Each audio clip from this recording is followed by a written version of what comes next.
Weewaawo tendeeza Kristo Yesu era neebaza Mukama Katonda waffe atuganyiza okubanga n'olunaku olwaleero tukyasobola okwatulira ddala nti Yesu ye Mukama. Kulamusaako gwe yenna muganda wange mwannyinaze agenda maaso n'okwekumira mu byawandiikibwa era nga neebaza Katonda olwa famire yo olw'obulamu bwo omwatera n'olw'emirimu egy'emikono gyo. Nga bulijjo amaanyi amazima Kenneth ng'olunaku olwaleero njaga tutunule ku kye tuyita tulina amaanyi olw'omwoyo nga Kristo ali mu ffe. Tulina amaanyi olw'omwoyo nga Kristo ali mu ffe. Ensonga eno nkulu nnyo yakubeera nga efiibwako nnyini ddala mu kuba nti njijukira ddala nti tulina ebintu bingi bye tugenze maaso n'okuba nga tutunuulira nga ate era tuzimba, naye ate era olunaku olwaleero tugenda kuba nga tutunuulira ku kye tuyita ekinyusi eky'essaala eya Pawulo ekyo ekyakulemberwa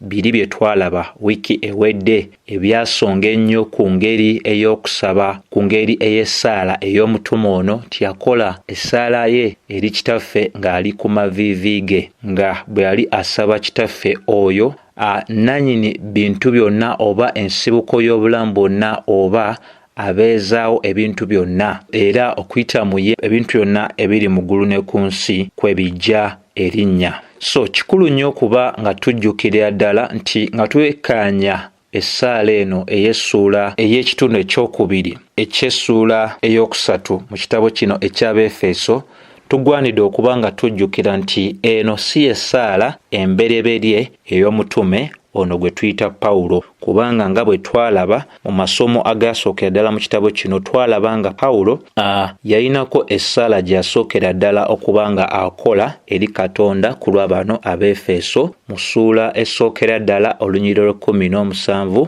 n'olw'okumeka n'olw'18 bwe yagenda mu maaso n'okubeera nga asaba kitaffe oyo ali mu ggulu okubeera nga bwe yayogera n'agamba nti Katonda wa Mukama waffe Yesu Kristo kitaffe ow'ekitiibwa abawe omwoyo ogw'amagezi ogw'okubikkulirwa kutegeera ye nga mumulisibwanga amaaso ag'omutima gwammwe mmwe okumanya essuubi ery'okuyita kwe bwe liri, obugagga obw'ekitiibwa eky'obusika bwe mu batukuvu bwe buli. So yeesala gy'atandikira ddala nayo ng'asaba kitaffe ali mu ggulu, kitaawe wa Mukama waffe Yesu Kristo okubeera nga awa omwoyo ogw'amagezi n'okubikkulirwa Abeefeso wamu n'Abakristaayo bonna amaaso gaabwe gamulisibwenga basobole okubeera nga bamanyira ddala essuubi ery'okuyitibwa kwabwe. Naye ku mulundi guno bw'otunula ekitundu kino ekyokubiri ky'Abeefeso essuula ey'okusatu,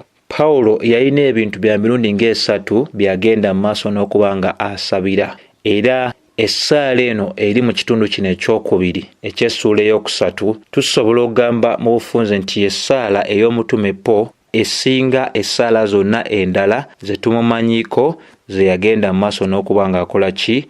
Ng'akola. Lwaki? Ogwanidde okujjukira nti ono mu mabaluwa ag'enjawulo ge yawandiikira amakanisa ag'enjawulo teyakoma kubeera nga asabiranga amakanisa gano olw'ensonga ez'enjawulo ze yalaba nga zaali zeetaagisibwa okuba nga zibeera nga zirabwako mu makanisa ago. Ne bw'oba wekkaanyiza essaala eno ey'ekitabo kino eky'Abeefeso mu ssuula ey'okusatu, ssaala nzijuvu nnyo nnyini ddala n'ebintu bingi nnyo ebikulu omuntu byatalina kuba nga abuusa amaaso, era nga essaala eno yeetaagibwa mu bulamu obwa buli mukkiriza yenna, oba mu Efeso oba mu Galatiya oba mu Filipi oba mu Kolinto oba mu kitundu ekirala kyonna oba eri mu Uganda, mu Amerika n'amawanga maki amalala, ekkanisa yonna oyinza okuba nga ekola ki? Nga eri. So tugenda tutandika nga tutunuulira okusaba kwe kuno, essaala ye n'okwegayirira kwe kuno kwe tulaba kwe yakola mu lunyiriri olw'16 wamu ate era n'olw'17. So okubeera nga tutegeera ddala obukulu obw'ensonga, ngenda tutandika n'olunyiriri olw'14 tukkire ddala ku lw'17. Essira lyaffe tujja liteeka ku lw'16 n'olw'17 nga tutunuulira nti tulina amaanyi olw'omwoyo nga Kristo atuula mu ffe. Bayibuli eraga nti kyenva nfukamirira kitaffe buli kika eky'omu ggulu n'ekyoku nsi kwe kijja erinnya 16 abawe mmwe obugagga obw'ekitiibwa kye bwe buli okunywezebwanga n'amaanyi mu mwoyo gwe mu muntu ow'omunda. Kristo atuulenga mu mitima gyammwe olw'okukkiriza munywezebwenga mu kwagala. So kati awo wetugenda osimba amakanda. Era bwe tuba nga tusimbye amakanda ano ojja kuba nga olabira ddala nti olunyiriri luno olw'16 lulina gye luva,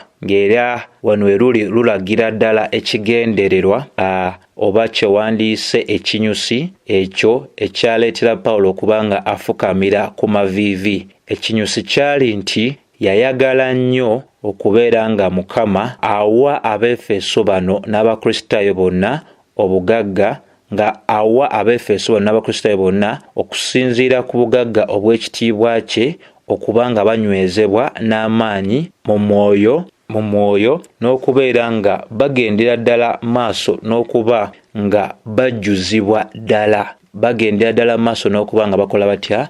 Nga bajjuzibwa. Era anyweza ng'alaga nti kino kyalina kubeerawo mu mbeera ey'okubeera nga alaga nti obugabirizi bwonna bwe yali asaba Katonda yali abumusaba nga atunuulira ekyokuba nga Katonda akikola, ng'atunuulira obugagga obw'ekitiibwa kye, ng'atunuulira obugagga obw'ekitiibwa kye. Ti Pawulo alagira ddala nti mu ssaala eno kino kye kyali ekinyusi kye, nti ng'asaba Katonda okuba nga awa abantu bano amaanyi kye yasinga nnyo okwagala okubeera nga Katonda akola kwe kubanga abantu bano abawa nga agoberera obugagga obw'ekitiibwa kye. Era bwe twogera ku nsonga gye tuyita ey'obugagga obw'ekitiibwa kye, ogwanidde okitegeera nga eri yonna emabega gye twava twalaga nti Pawulo yali ngeri ye ey'okuba nga bino ebibiri abitambuliza wamu, obugagga n'ekitiibwa kya Katonda. Befeso 3:16 emaze okiraga, ate ensonga y'emu gy'olaba mu Befeso 1:18, ensonga era y'emu gy'olaba mu Bakolisaayi 1:27, okwo nga kwotadde Baluumi 9:23, olwo nga tetwerabidde ne Bafiripi 4:19. Kansome Bafiripi 4:19 tutegeere ddala kikyegendera ddala maaso n'okulaga. Eraga nti era Katonda wange anaatuukirizanga buli kye mwetaaga nga obugagga bwe buli mu kitiibwa mu Kristo Yesu. So yeeno engeri gy'osobola okuba ng'olaba nti omutume ono yakwasaganyanga bino ebibiri, era bino ebibiri yabitambulizangamu: obugagga n'ekitiibwa kya Katonda, obugagga n'ekitiibwa kya Katonda. Lwaki kino kikulu nnyo kyakubanga tutegeera nti mu nsomesa ya Bayibuli ekipimo eky'okugaba eky'obwakatonda kigoberera kye tuyita obugagga obw'ekitiibwa kya Katonda. Ekipimo eky'okugaba okw'obwakatonda kigoberera kye tuyita obugagga obw'ekitiibwa kye. Kubanga Katonda waffe mugagga ow'ekitiibwa, mugagga mu kitiibwa, era bw'aba agaba agoberera obugagga obw'ekitiibwa kye. Jjukira nga bwe tutera okwogera, titeri muntu yenna agaba ekyo ky'atalina. Naye Katonda okuva ku bugagga obw'ekitiibwa kye agenda mu maaso n'okuba nga agabira abantu be. Kyonna ekyo ky'aba yateesa obbagabira. Nti omuntu nga munaku akuwa nga agoberera kye tuyita obunaku bwe. Naye bwe kituuka ku Mukama Katonda waffe bw'aba agaba nga agoberera obugagga obw'ekitiibwa kye.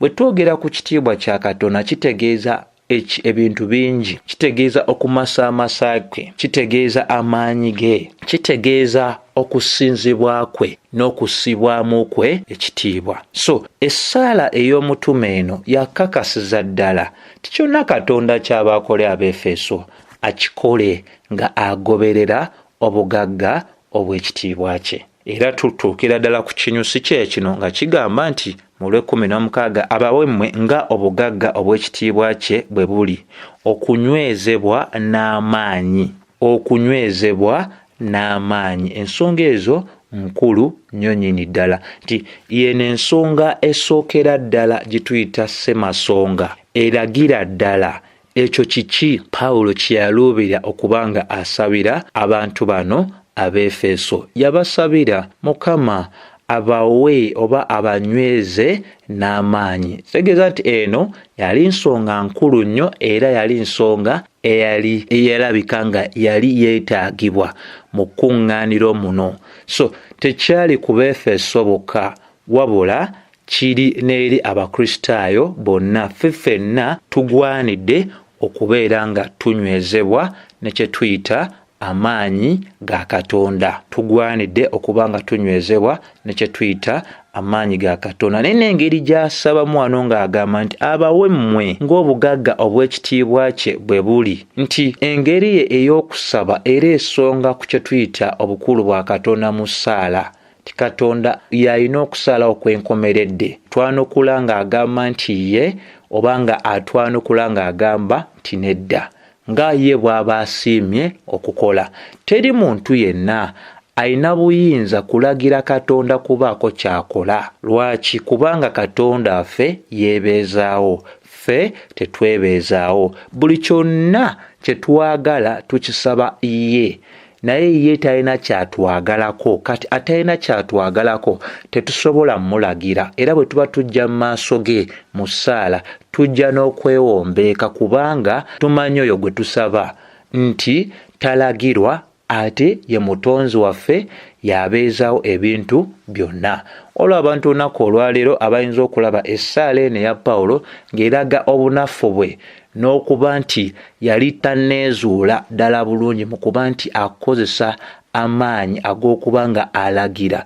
Naye Pawulo alaga nti Katonda ono gw'asaba mukulu, y'ensonga lwaki amufukaamirira, kubanga okuva ku ye ebintu byonna ebiri mu ggulu ne ku nsi kwe bijja erinnya. Kati oyo awa erinnya erya buli kintu kyonna mu ggulu ne ku nsi talagirwa, wabula tumusaba mu bwewombeefu obw'ekitalo. Ekyo ekiri mu kwagala kwe akituwa, oba bwe kiba tekiri mu kwagala kwe ate era takiganya kubeera nga kikola kitya tukifuna. So kikulu nnyo otegeera nti Abefeso oba Abakristaayo bano bonna abaali mu kitundu kino ekya Befeso baali n'obwetaavu obw'okunywezebwa n'amaanyi mu bulamu bwabwe obwa bulijjo nga batambula ng'Abakristaayo. Y'ensonga y'emu gwe nange gye twetaaga okubanga tunywezebwa n'amaanyi aga Mukama waffe Yesu Kristo. Kubanga tukkirize mu nsi mwe tutambulya n'ebitusoomooza byonna, si kyangu omuntu okubeera nga otambula mu mbeera eyo esanyusa Mukama Katonda waffe okuyita mu maanyi go. Weetaaga okuba nga onywezebwa n'amaanyi aga Omwoyo wa Katonda. Ffe okubeera nga tutambula mu mbeera esanyusa Mukama Katonda waffe emugulumiza, tuba tugwanidde okuba nga tunywezebwa n'amaanyi ge. Era Pawulo yakiraba ng'ekyo kyali kikulu nnyo okusabira abantu bano biri byonna babitegedde, biri byonna bibagambye ebikwatagana ku kyama Katonda kye yali yakwekedda, naye banaatambula batya mu nsi eno ejjudde ebisoomoozo ebinyigiriza wano ne wali nga tebajjuziddwa. Kibuuzo kiri nti amaanyi gano gajja gatya? Amaanyi gano gajja gatya? Kubanga olunaku olwaleero bwe twogera ku maanyi, buli omu agannyonnyola mu ngeri ye, buli omu agannyonnyola mu ngeri ye. Abalala bagamba ogwanidde ogendako ku lusozi n'omalayo ennaku nga ziizo, abalala bagamba ogwanidde okufiira mu kusiiba, abalala olina okubako ensigo gy'owaayo, abalala ne bagamba nti ebimu eby'ekkumi tobyerabira, ebibereberye n'ebirala. Naye Pawulo atusomesa ki okuyita mu kyawandiikibwa? Bw'oba osomye ekyawandiikibwa kiraga abawe mmwe nga obugagga obw'ekitiibwa kye bwe buli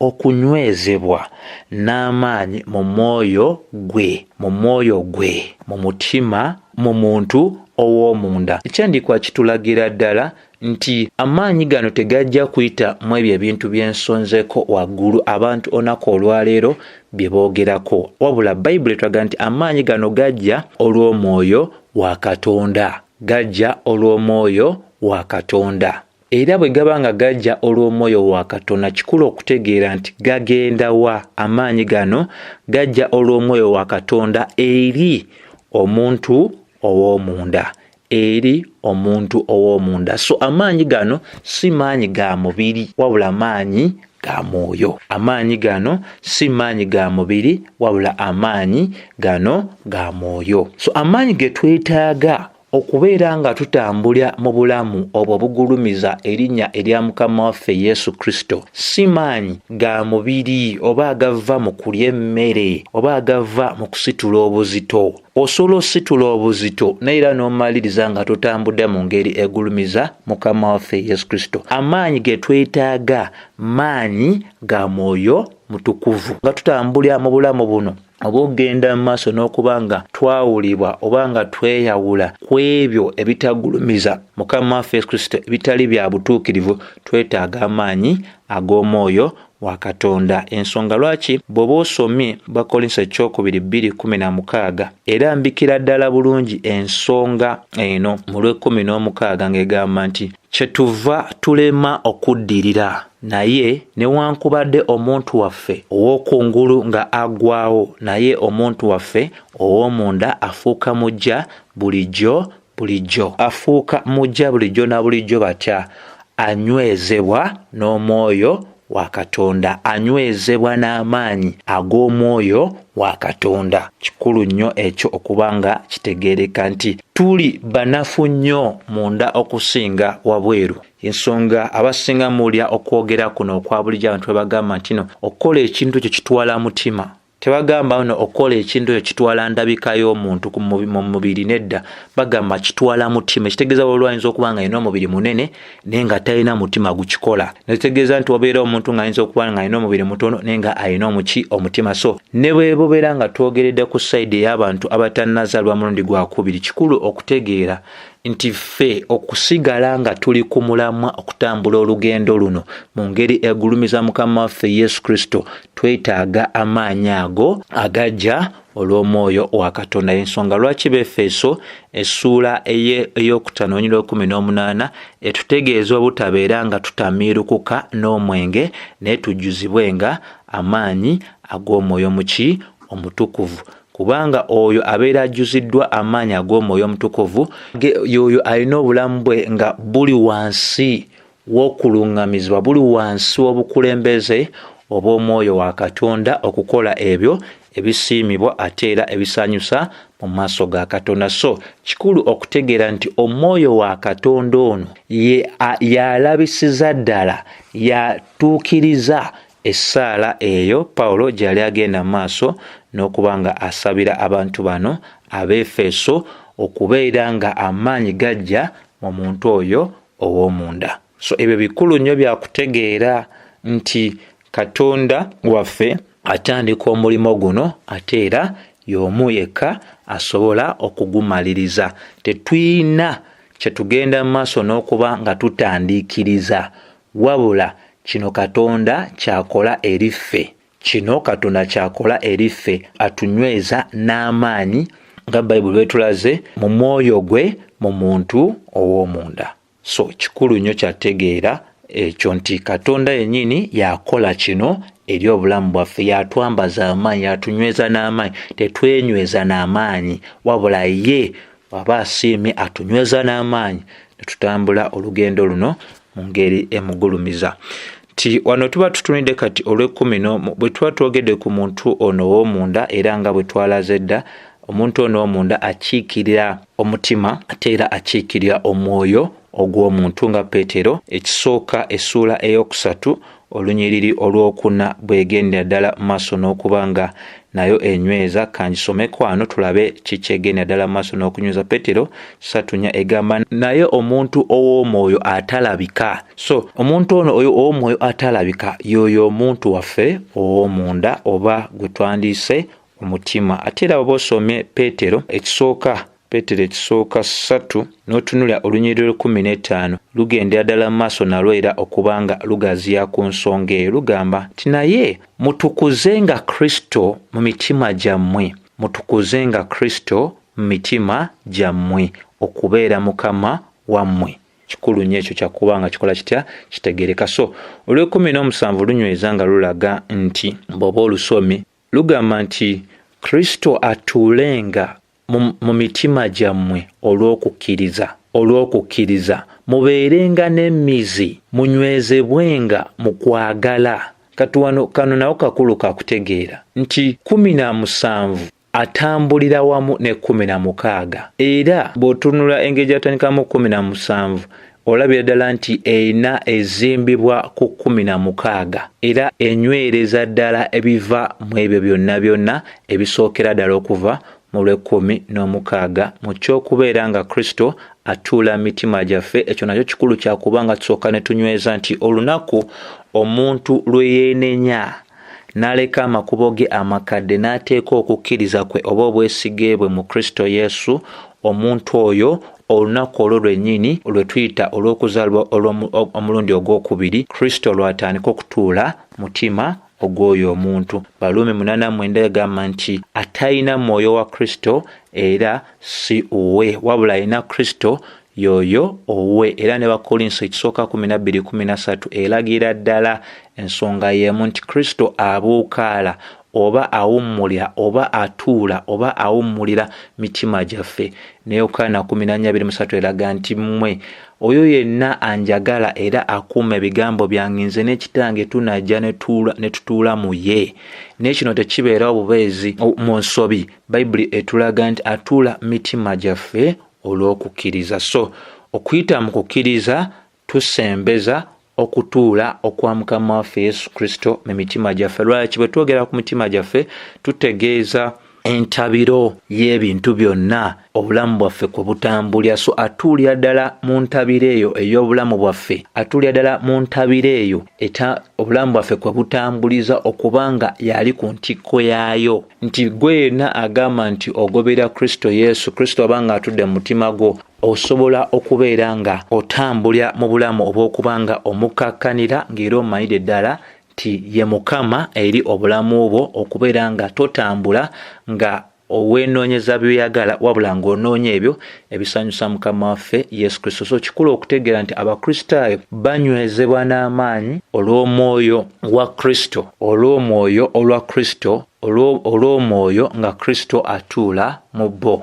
Bagalatya tujjukire bulungi kyesomesa eraga nti Pawulo bwe yagenda maaso n'okuba nga asomesa yalaga mu Bagalatya essuula ey'okubiri olwabiri ng'agamba nti nakomererwamu ne Mukama waffe Yesu Kristo, naye ndi mulamu si ku bwange nate, naye Kristo ye mulamu mu nze. Obulamu bwe nnina kaakano mu mubiri mbulina lwa kukkiriza Omwana wa Katonda eyanjagala ne yeewaayo ku lwange. So ako kakulu kakutegeera nti amaanyi gano ge tunywezebwa nago tunywezebwa olw'omwoyo nga Kristo atuula mu ffe. Oba mu ngeri emu wenda tusobola okugamba nti okubeerawo okwa Mukama waffe Yesu Kristo eri ffe, ye okutuula kwe mitima gyaffe, atuula mitima gyaffe okuyita mu mwoyo we. Baluumi 8:9 paka 11 enywereza ddala ensonga eso. Ndooza kino kikulu, ndooza tukitegeedde ddala obukulu obw'okuba nga twambazibwa oba nga tunywezebwa n'amaanyi ag'omwoyo nga Kristo atudde mu ffe. Tetulina kintu kyonna kisobola kukola mu maaso ga Katonda nga kimusanyusa nga tukikola mu maanyi gaffe. Twetaaga amaanyi ga Katonda buli lunaku. Yensonga lwaki Pawulo yasaba nga bwe yasaba. So ekibuuzo ekirala ekikulu ekyokuba nga kifiibwako wano kye kibuuzo kigamba nti kiki ekibeerawo singa Kristo abeera atudde mu mitima egy'abakkiriza? Kiki ekibeerawo singa Kristo abeera atudde mu mitima egy'abakkiriza oba mu mutima ogw'omukkiriza? Ekyokuddamu kyangu kyakutunulira kyawandiikibwa egamba nti Kristo atuulenga mu mitima gyammwe olw'okukkiriza, mubeerenga n'emmizi munywezebwenga mu kwagala. Kitegeeza nti kye tufuna mu kubanga Kristo atuula n'abukaalira ddala bulungi mitima gyaffe, okusinza ku kyawandiikibwa nti tugendera ddala mu maaso n'okuba nga tukola tutya nga tubeera n'emmizi era ne tunywezebwanga mu kwagala. Ekitegeeza atalina Kristo nga abuukadde era n'atuula mu mutima gwe tabeera na mmizi era tanywezebwa mu kwagala. Ate Pawulo kyayagaliza bano kwe kubeera nga babeera n'amaanyi, ekyokubiri n'okubeera nga babeera n'emmizi ate era nga banywezebwa ddala mu kwagala. Bintu bya mirundi ebiri. 16 ne 17. 16 munywezebwe n'amaanyi. 17 bw'aba atudde mu mmwe mubeerenga n'emmizi munywezebwenga mu kwagala, kubanga bino bye binnyonnyola obulamu obw'Abakristaayo. Kati kino yayagala okubeera nga kitegeerekeka ddala nakyo bulungi nnyo ekyokwagala kwa Katonda kuno, nti okwagala kwa Katonda y'ensonga lwaki ggwe nange twatuuka n'okuba nga twasonyiyibwa ebibi byaffe. Bw'oba osomye Efeso ekulagira ddala mu ssuula ey'okubiri olunyiriri olw'okuna egamba nti naye Katonda kubanga ye mugagga ow'ekisa olw'okwagala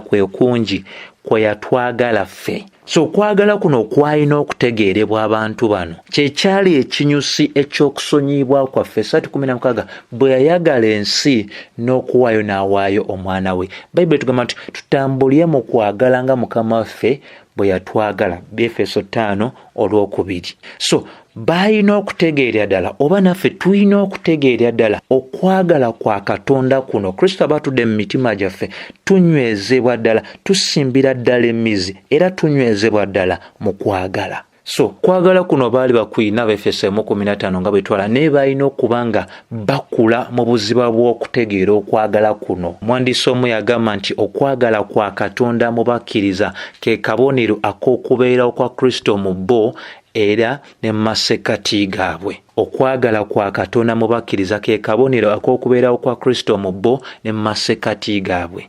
Era y'ensonga yemu gy'ola mu Befeso 4:2 wamu atya ne Befeso essuula ey'okuna 15 paka 16. So bwe tubeera nga tulina Kristo ng'atudde emitima gyaffe, tewaliiwo buzibu bwonna bwe tusanga okuba nga twagalana n'okuba nga tulaga okwagala kuno eri baganda baffe mu mubiri gwa Mukama waffe Yesu Kristo oba mu kkuŋŋaaniro lyaffe, n'okubeera nga tubeera abantu ab'emirembe.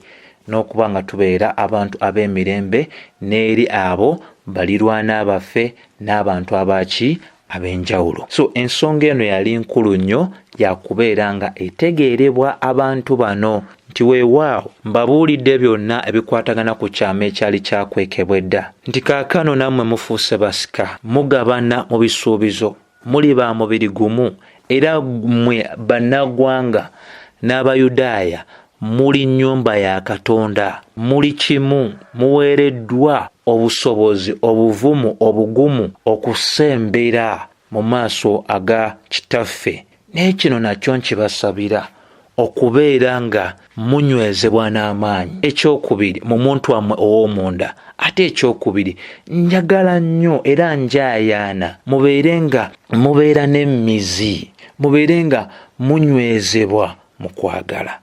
Kwe kwali okuyaayaana okw'omutume. Okubeera n'emmizi kikiikira ekirime ekisimbiddwa ne kibeera nga kisimbidde ddala emirandira. Okubeera nga munywezebwa lulimi lwa buzimbi, okubanga abantu bano kwegamba basimbiddwa bulungi mu kwagala. So ensonga eno ey'okwagala ejjudde ekitabo kino eky'Abefeso. Kitegeeza nti agamba nti oli mu Kristaayo naye nga olina okusoomoozebwa mu mbeera ey'okwagala, kiba kitegeeza nti tonnaba kunywezebwa mu muntu ow'omunda n'amaanyi, ate mu kuba nti Kristo tabuukaalidde ddala mutima gwo, y'ensonga lwaki okyatawaanyizibwa mu mbeera ey'okubeera nga obeera nga oli muntu ow'okwagala eri abantu abalala bonna, okusingira ddala baganda bo mu Kristo Yesu. So zezo nno ensonga ez'emirundi ebiri ezikulembera okusaba kwe eri Kitaffe, era nga Mukama n'abakkiriza tujja kuba nga tutunulya ebirala byagenda mu maaso n'okuba nga asongako mu ssaala byali asabira abantu bano. Era nsaba Katonda kwessobaka buno okuyamba gwe nange okubanga ebbanga lyonna twegayirira Katonda ku lw'ensonga eno y'emu, atunyweze n'amaanyi ag'omwoyo we mu muntu waffe omunda, ti ne mu biro eby'okusoomoozebwa n'okunyigirizibwa tusigale nga tutambulira ddala nga amaaso gaffe tugakuumira ku Mukama waffe Yesu Kristo, omutandisi ate era omumaliza okukkiriza kwaffe, ate okwagala kwe kulabisibwe mu bulamu bwaffe ne mu nkolagana zaffe n'abantu abalala. So sijja kuba nga nsuka kwanwa buli ogambe ekisa kya Mukama waffe Yesu Kristo kibeere eri mmwe mwenna. Amiina.